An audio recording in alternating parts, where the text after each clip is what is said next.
She promised 3 wishes, but his first one shattered the demon goddess's composure. The temple's inner sanctum screamed at Julian Rhodes in 15 different wavelengths. Radiation alarms painted his visor red. Proximity sensors wailed about structural instability. The air itself tasted wrong, thick with particles that had no business existing in nature. He ignored all of it, fingers working the photonic cutter along the seal's final edge. "Just a little more," he muttered, sweat dripping into his eyes despite the suit's climate control. The seal was older than human civilization by a factor of 10.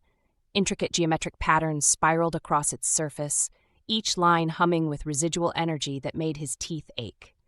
Every university ethics board, every coalition safety protocol, every shred of common sense said to stop. The entire planet was under quarantine for a reason. 12 previous expeditions had vanished here without a trace. Julian's cutter bit through the last millimeter of ancient metal. The seal didn't break, it screamed. Reality tore. The sound bypassed his ears entirely, reverberating through his bones, his skull, the meat of his brain. The geometric patterns blazed white-hot, then shattered into light that shouldn't exist. The temple convulsed, stone grinding against stone in a rhythm that felt almost like breathing. The air in front of the ruined seal began to burn.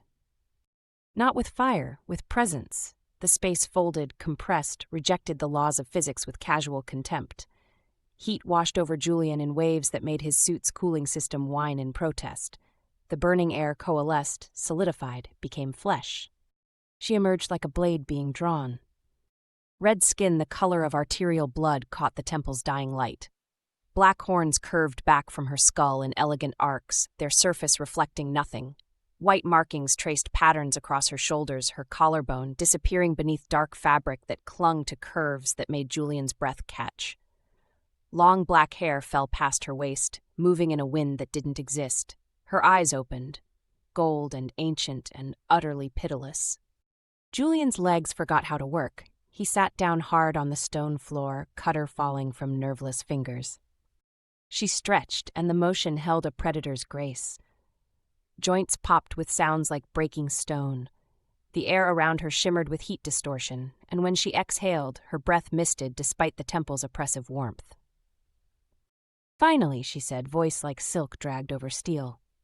Her gaze found Julian, pinned him to the floor with the weight of something vast and old and utterly beyond human comprehension. She took a step forward. The stone beneath her bare feet cracked from the temperature. "You freed me," she continued, head tilting as she studied him with the casual interest of a scholar examining a bug. "How disappointingly fragile you look." Julian's mouth worked. No sound came out. She circled him slowly, each step deliberate. The fabric of her dress whispered against her thighs. Up close he could see that the white markings on her skin weren't painted. They went deep, like scars carved into her very essence. Her presence pressed against his mind, vast and terrible, and utterly controlled. "Can you speak, little archaeologist? Or did the sight of me break something inside that primitive skull?" Julian's voice cracked. He swallowed, tried again. "Who are you?"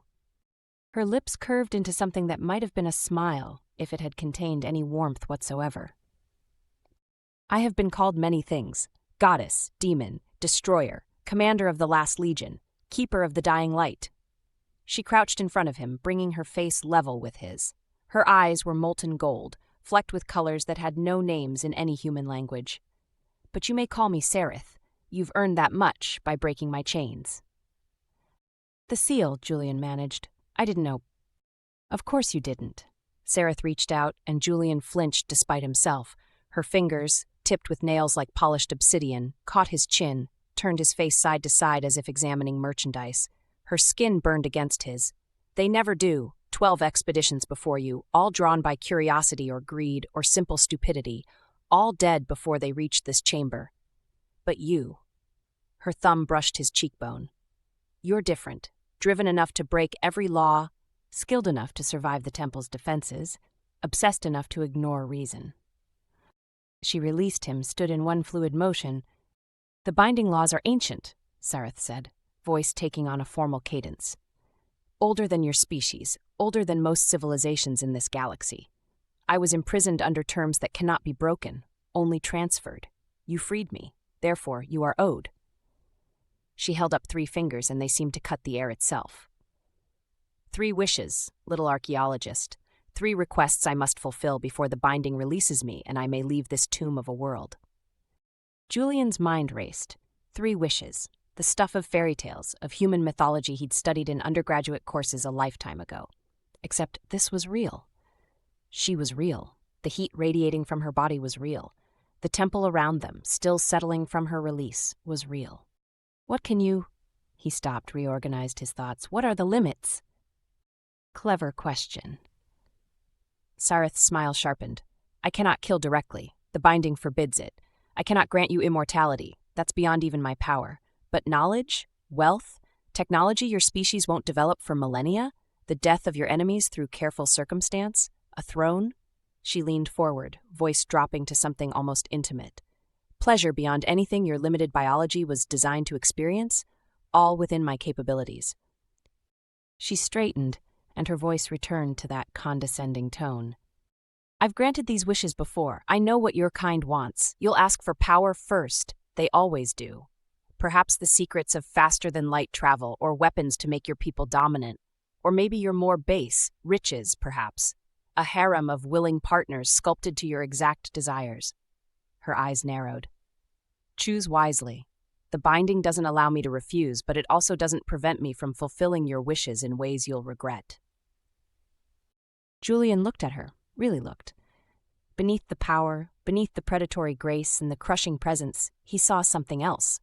The way her shoulders held themselves too rigidly, the absolute control in every micro-expression, the careful distance she maintained from everything around her, as if connection itself was a threat. He'd spent 15 years studying dead civilizations. He knew what grief looked like, even when it was 10,000 years old. I wish, Julian said slowly, each word deliberate, to truly understand what you lost when your people died. The temperature in the temple spiked 20 degrees in an instant. Sareth's eyes widened, the first genuine expression he'd seen on her face. Her mouth opened, closed. Her hands, which had been so carefully controlled, began to tremble. What did you say? Her voice had gone quiet, dangerous. Your people, Julian continued, pushing himself to his feet despite his shaking legs. I saw the ruins on my way here. This whole planet, it's a graveyard. A civilization that spans solar systems, reduced to empty buildings and silence. I want to understand what that means. What it cost. What you lost. No. The word came out sharp as a blade. Choose something else. That's my wish. You don't understand what you're asking. Then help me understand, that's the point. Sareth's composure, maintained for